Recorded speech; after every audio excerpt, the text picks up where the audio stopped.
Head and heart, इन दोनों में क्या सिमिलैरिटी है? ये दोनों के first three letters are same. Also ये दोनों गवर्न होते हैं इलेक्ट्रिसिटी से, जो हमारी बॉडी खुद ही बनाती है through electrolytes. There are four main important electrolytes जो ये इलेक्ट्रिसिटी बनाते हैं। वो है सोडियम, पोटेशियम, कैल्शियम और मैग्नीशियम। इलेक्ट्रोलाइट का बैलेंस होना बहुत जरूरी है मायोकार्डियल फंक्शन के लिए।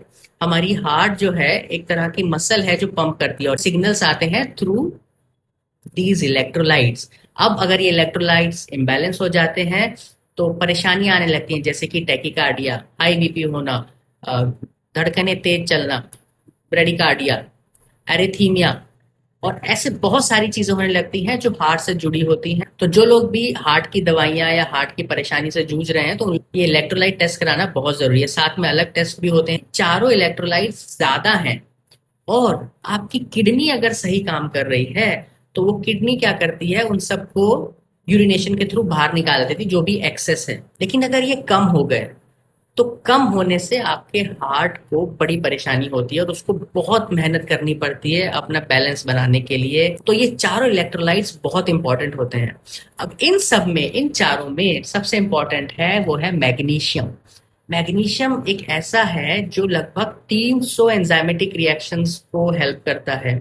बॉडी फंक्शनिंग के लिए बहुत इंपॉर्टेंट है, ब्रेन फंक्शन के लिए मैग्नीशियम बहुत इंपॉर्टेंट है। जो मैग्नीशियम है ये सबके साथ बाइंड हो जाता है आसानी से। अगर ये तीनों कम है तो मैग्नीशियम क्या करता है, उनका ये मैक्सिमम एक्सट्रैक्ट करके हमारे हार्ट को देता है। तो मैग्नीशियम अगर लो है तो बड़ा मुश्किल हो जाता है। तो अब आप समझ गए हैं चारों इलेक्ट्रोलाइट्स और इनकी टेस्ट क्या होती है, ये कितने इंपॉर्टेंट है और क्यों इंपॉर्टेंट है।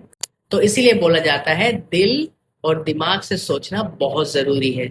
और दिल और दिमाग तभी सही रहेंगे जब आपका इलेक्ट्रोलाइट बैलेंस होगा। तो ध्यान रखिए। अगर अच्छी लगी है तो please like and share it with your people and comment if you wanted to ask anything. C